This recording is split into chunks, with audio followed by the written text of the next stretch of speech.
Good morning, guys. I'm Vijay Raj Kataria. Today will be start part of nephron.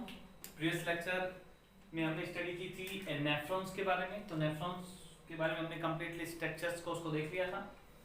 आज हम बात करेंगे part of nephron कि nephron में या नेफ्रॉन को किन किन पार्ट्स में डिवाइड किया गया है और उन पार्ट्स के फंक्शन क्या क्या होंगे, उन सभी के बारे में हम आप डिटेल से पढ़ने वाले हैं। तो सबसे पहले मैं आपको एक क्वेश्चन के बारे में बता दूं कि ह्यूमंस में जो किडनीज प्रेजेंट होती हैं, both kidneys, one pair kidneys human में प्रेजेंट होती हैं, तो बोथ किडनीज में about per day 180 litre blood को प्यूरिफाई करा जाता है या फिल्टर करा जाता है, और 180 लीटर ब्लड के प्यूरिफिकेशन के बाद में लगभग 2 लीटर यूरिन तैयार होता है। गाइस रिपीट कि बोथ किडनीज का फंक्शन है मिक्स्ड यूरिया ब्लड को फिल्टर करना एंड वेस्ट मटेरियल को कन्वर्ट कर देना यूरिन के अंदर। इन गाइस में इंपॉर्टेंट क्वेश्चन आपको यहाँ पे बताने वाला हूँ कि अपनी जो किडनी है, ह्यूमन बींग्स में जो किडनी प्रेजेंट होती है, उसमें जैसे ही ब्लड फर्स्ट टाइम आता है तो वो ब्लड अबाउट 400 टाइम्स फिल्टर होता है, यानी कि एक बार किडनी में जब ब्लड आता है तो वो 400 टाइम्स वहां पर फिल्टर होता है। उसके बाद में जो वेस्ट मटेरियल उससे निकलते हैं प्लाज्मा से, वो यूरिन में कन्वर्ट हो जाते हैं और कलेक्टिंग डक्ट के थ्रू वो अपने बॉडी से पास आउट कर दिए जाते हैं यूरेथ्रा के थ्रू। अभी हम डिस्कशन करने वाले हैं पार्ट ऑफ नेफ्रॉन के बारे में कि नेफ्रॉन के कौन कौन से पार्ट्स होते हैं, जिनके बारे हम बारी बारी से डिस्कशन करेंगे। नेफ्रॉन में फर्स्ट पार्ट है मेल्पिगियन बॉडीज। तो हम पहले बात कर लेते हैं मेल्पिगियन बॉडीज के बारे में कि मेल्पिगियन बॉडीज क्या है। The anterior part of each nephron, तो guys the anterior part यानी कि सबसे आगे वाला पार्ट, each nephron प्रत्येक नेफ्रॉन का is called मेल्पिगियन बॉडी। तो समझ में आ गया होगा कि जो नेफ्रॉन का फर्स्ट पार्ट जो है, स्टार्टिंग पार्ट जो है, एंटीरियर पार्ट जो है नेफ्रॉन का, ईच नेफ्रॉन यानी सभी नेफ्रॉन्स का जो एंटीरियर पार्ट होगा वो मेल्पिगियन बॉडीज होगा। ओके, नेक्स्ट में बात करते हैं कि which is form by 2 parts. अब ये जो मेल्पिगियन बॉडीज है ये 2 पार्ट में फॉर्म होती है, यानी कि 2 पार्ट से डेवलप होती है। कौन कौन से पार्ट्स वो हैं? पहला है बोमन्स कैप्सूल, सेकंड ग्लोमेरुलस। ये 2 पार्ट्स मेक करते हैं मेल्पिगियन बॉडीज को, और हमने डिस्कशन अभी करा है कि मेल्पिगियन बॉडीज जो है ईच नेफ्रॉन का एंटीरियर पार्ट होता है। Okay guys, first Bowman's capsule. Guys जो भी मेरी वीडियोस को आप देख रहे हैं, शेयर करें, लाइक करें, सब्सक्राइब करें, ताकि जो वीडियोस आपके पास में मैं अपलोड जैसे करूं YouTube के ऊपर तो वो सबसे पहले आपके पास नोटिफिकेशन जाए। साथ में अगर आपको कोई डाउट्स हो, कोई टॉपिक्स आपको समझ में नहीं आ रहा हो, तो can you explain me, and comment में आप जाके उस टॉपिक्स का नाम राइट करके कमेंट मुझे कर सकते हैं, ताकि मैं उस वीडियो को बना सकूं। गाइस बोमन्स कैप्सूल की बात करते हैं। फर्स्ट पार्ट है मेल्पिगियन बॉडीज का, और मेल्पिगियन बॉडीज किसका पहला पार्ट है? पार्ट ऑफ नेफ्रॉन, यानी नेफ्रॉन का फर्स्ट पार्ट है मेल्पिगियन बॉडी, जो ईच नेफ्रॉन्स के एंटीरियर पार्ट को कहा जाता है। और मेल्पिगियन बॉडीज 2 पार्ट में फॉर्म होता है, या मेल्पिगियन बॉडीज को डेवलप 2 पार्ट करते हैं, बोमन्स कैप्सूल और ग्लोमेरुलस। फर्स्ट पार्ट की बात कर रहे हैं Bowman's capsule. Guys listen be carefully, this is A cap shaped structure. Bowman's capsule क्या है? एक कैप शेप्ड स्ट्रक्चर है in which the glomerulus in inserted. और जो ये कैप लाइक स्ट्रक्चर है, इस कैप लाइक स्ट्रक्चर में क्या इंसर्ट है? ग्लोमेरुलस। तो गाइस समझ में आ गया कि बोमन संपुट जो है, यानी कि बोमन्स कैप्सूल जो है, उसके अंदर क्या होगा? ग्लोमेरुलस होगा, और ये दोनों पार्ट मिलकर मेल्पिगियन बॉडीज को डेवलप करते हैं। नेक्स्ट पॉइंट बोमन्स कैप्सूल में है कि the wall of Bowman's capsule, जो बोमन कैप्सूल की वॉल है, is thin and double layer. वो थिन, मोटी एंड डबल लेयर, यानी डबल लेयर से कवर्ड होती है।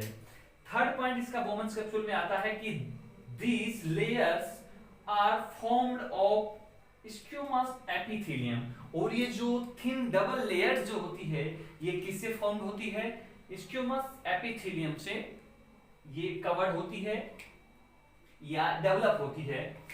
नेक्स्ट पॉइंट बोमन्स कैप्सूल में है कि द इनर लेयर कंटेन, अपनी जो बोमन्स कैप्सूल है उसकी इनर लेयर कंटेन होगी स्पेसिफिक टाइप ऑफ सेल्स है, जो एक विशिष्ट प्रकार की सेल्स होंगी, यानी कि स्पेसिफिक टाइप्स की जो सेल्स होंगी उनसे ये डेवलप होगी।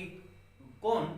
अपने बोमन्स कैप्सूल की जो इनर लेयर है वो कंटेन होगी स्पेसिफिक टाइप्स ऑफ सेल्स, यानी कि कुछ विशिष्ट टाइप की जो सेल्स हैं उनसे कवर्ड होती हैं या कंटेन होती है या बनती है या डेवलप होती हैं। Types of cells which are called podocytes, और उन सेल्स को क्या कहा जाता है? पोडोसाइट्स कहा जाता है। गाइस क्वेश्चन बनता है, क्वेश्चन यहां से जनरेट कर दिया जाता है कि बोमन्स कैप्सूल की जो इनर लेयर है किससे कंटेन होती है और उसे क्या कहा जाता है। तो गाइस ध्यान रखना कि the inner layer contain specific type of cell, कुछ स्पेसिफिक टाइप्स की सेल्स से वो कंटेन होगी। वो cells which are called podocytes, और वो क्या कहलाएंगी? पोडोसाइट्स। ये पोडोसाइट्स जो है ना ये ग्लोमेरुलस को डेवलप करती है गाइस, हम ये अभी आगे देखने वाले हैं। नेक्स्ट पॉइंट बोमन कैप्सूल में है कि the process of podocytes, the process of podocytes and the wall of blood capillaries. Guys topic को थोड़ा देखना है कि the process of podocytes and the wall of blood capillaries. ठीक है, पोडोसाइट्स हो गए और वॉल किसकी? कैपिलरीज की वॉल्स, ब्लड कैपिलरीज की वॉल, इन ये दोनों टुगेदर होकर किसका निर्माण करेंगी? किसको डेवलप करेंगी? ग्लोमेरुलस मेम्ब्रेन को डेवलप करती है। यहाँ पर क्वेश्चन जनरेट हो जाता है कि ग्लोमेरुलस मेम्ब्रेन्स को डेवलप करने के लिए रिस्पांसिबल कौन है? पोडोसाइट्स। पोडोसाइट्स जो है उसके प्रवर्ध और वॉल ऑफ ब्लड कैपिलरीज, जो ब्लड कैपिलरीज की वॉल्स हैं वो टुगेदर होकर ग्लोमेरुलस मेम्ब्रेन को डेवलप करती हैं। गाइस रिपीट अगेन कि the processes of podocytes and the wall of blood capillaries together form the thin glomerulus membrane, यानी कि ये दोनों टुगेदर कंबाइन होकर ग्लोमेरुलस मेम्ब्रेन को डेवलप करते हैं। नेक्स्ट पॉइंट बोमन्स कैप्सूल में है कि इन दिस मेम्ब्रेन, जो ग्लोमेरुलस मेम्ब्रेन डेवलप हुई है इसके बारे में है कि in this membrane there are found many micropores. ये जो बोमन्स कैप्सूल की जो लेयर डेवलप हुई है, कौन सी? ग्लोमेरुलस मेम्ब्रेन, इसमें मेनी टाइप्स के पोर्स प्रेजेंट होते हैं, माइक्रोपोर्स प्रेजेंट होते हैं। Fenestra due to which the membrane is more permeable. देखिए मैं आपको थोड़ा हिंदी में इसको ट्रांसलेट कर देता हूं कि the process of podocytes and the wall of blood capillaries दोनों मिलकर कनेक्ट होकर थिन ग्लोमेरुलस मेम्ब्रेन बनाती हैं। इन थिन ग्लोमेरुलस मेम्ब्रेन के अंदर मेनी टाइप्स के माइक्रोपोर्स होते हैं और इन माइक्रोपोर्स की वजह से जो ये मेम्ब्रेन बनी है ग्लोमेरुलस मेम्ब्रेन, ये मोर परमेबल होती है, यानी कि ये सभी चीजों को फिल्टर्ड कर देती है, पारगम्य होती है। हिंदी में पारगम्य कहा जाता है कि ये मेम्ब्रेन इज मोर परमेबल, यानी कि सभी चीजों को ये छान देती है, फिल्टर कर देती है, परमेबल। ओके, सेकंड हम बात करेंगे नेफ्रॉन का।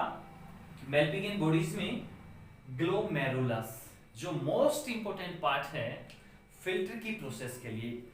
ग्लोमेरुलस जो है उसमें माइक्रोपोर्स होते हैं जिसके अंदर से प्लाज्मा फिल्टर होके जाता है, उसमें ब्लड फिल्टर या प्यूरिफाई नहीं हो पाता बिकॉज ब्लड सेल्स जो होती हैं वो साइज में कुछ बड़ी होती हैं और कुछ कोलाइडी सॉल्यूशंस जो होते हैं वो भी उस ग्लोमेरुलस में नहीं फिल्टर हो पाते, इसलिए वो एफरेंट आर्टरी के थ्रू वापस किडनी के अंदर एंटर कर जाते हैं। अब सेकंड पार्ट अपना है ग्लोमेरुलस। फर्स्ट पार्ट हमने बोमन्स कैप्सूल के बारे में डिस्कशन कर चुके हैं, सेकंड पार्ट डिस्कस कर रहे हैं ग्लोमेरुलस। ग्लोमेरुलस को आपको ध्यान से पढ़ना है कि ये ग्लोमेरुलस जो है ना अपना बोमन्स कैप्सूल में इंसर्ट होता है। ठीक है गाइस, देखिए glomerulus is found in the cavity of Bowman's capsule. ये जो अपना ग्लोमेरुलस है ये प्रेजेंट होगा कहां पर? कैविटी ऑफ बोमन्स कैप्सूल, यानी कि ये बोमन्स कैप्सूल के अंदर प्रेजेंट होता है। नेक्स्ट बात करते हैं कि अपना जो ग्लोमेरुल्स है, मैंने यहाँ पर आपको एक बॉमन कैप्सूल का स्ट्रक्चर बनाया है। यहाँ पे एफरेंट आर्टरी को मैंने यहाँ शो किया है, जो यूरिया मिक्स्ड ब्लड को लेके आ रही होती है किसमें, ग्लोमेरुल्स के अंदर।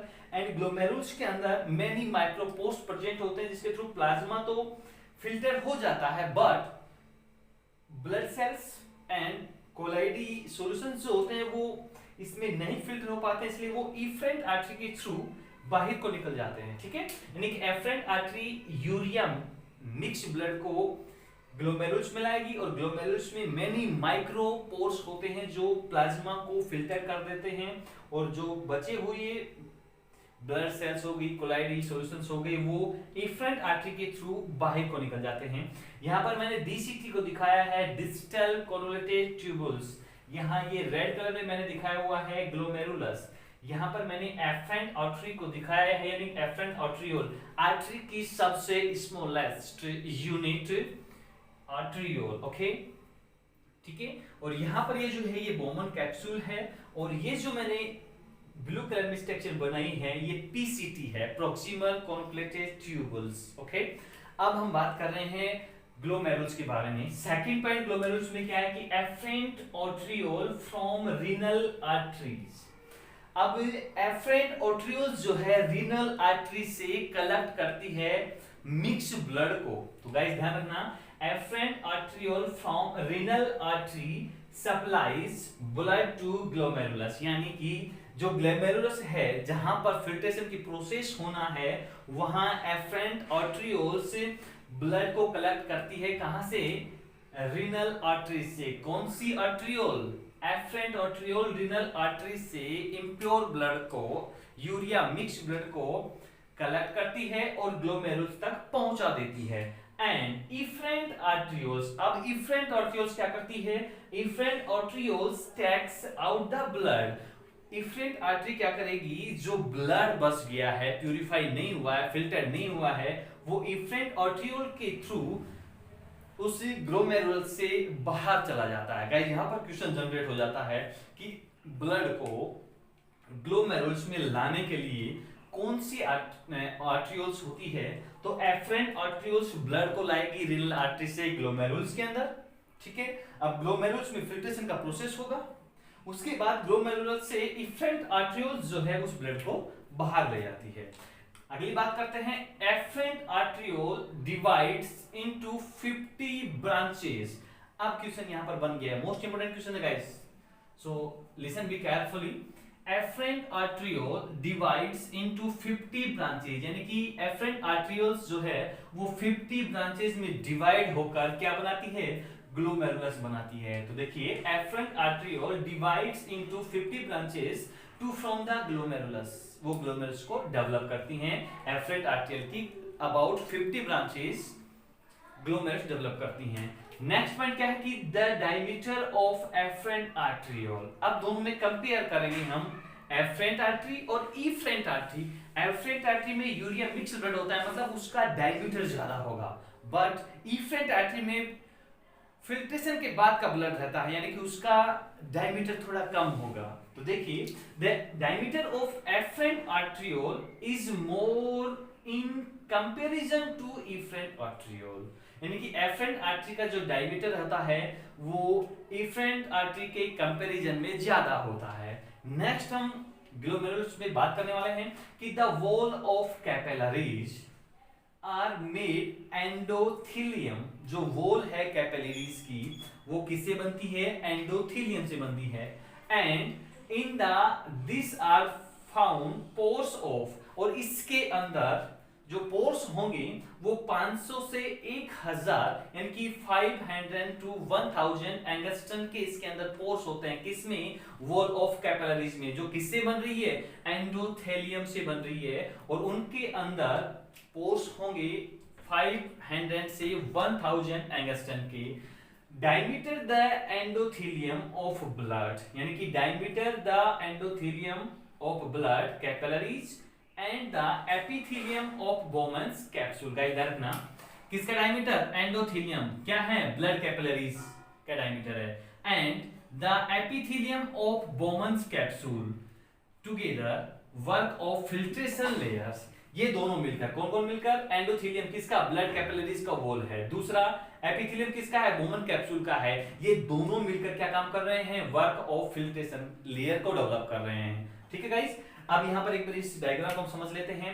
यहां पर मैंने डीसीटी को दिखाया हुआ है, ठीक है, डिजिटल कॉर्नेटिक ट्यूबुल्स, ये एफरेंट आर्टरी है जो मिक्स ब्लड को लेके आती है ग्लोमेरुल्स में, और ग्लोमेरुल्स से ब्लड को लेके जाती है इफरेंट आर्टरी। एफरेंट आर्टरी तो ग्लोमेरुल्स में ब्लड को लाएगी एंड इफरेंट आर्टरी ग्लोमेरुल्स से ब्लड को लेके जाएगी। ये मैंने बोमन कैप्सूल यहां पर दिखाया हुआ है, जो ग्लोमेरुल्स से फिल्टर होगा मटेरियल प्लाज्मा, वो बोमन्स कैप्सूल में यहां आके स्टोर हो जाता है और यहां से फिर चला जाता है पीसीटी प्रॉक्सिमल कॉन्क्युलेटेड ट्यूबुल के अंदर चला जाता है, और यहां पर जाने के बाद में पीसीटी में जैसे ही प्लाज्मा फिल्टर होके जाता है, यानी कि जो सॉल्यूशन यहां पर जाएगा उस सॉल्यूशन में ग्लूकोज का, अमीनो एसिड्स का और विटामिन सी का 100% अब्जॉर्प्शन हो जाता है, साथ में सोडियम का, कैल्शियम का, पोटेशियम का 75% अब्जॉर्प्शन पीसीटी ट्यूबुल्स के अंदर होता है। तो गाइस मैंने अभी आपको मेल्पिगियन बॉडीज के 2 पार्ट्स के बारे में डिस्कशन किया है।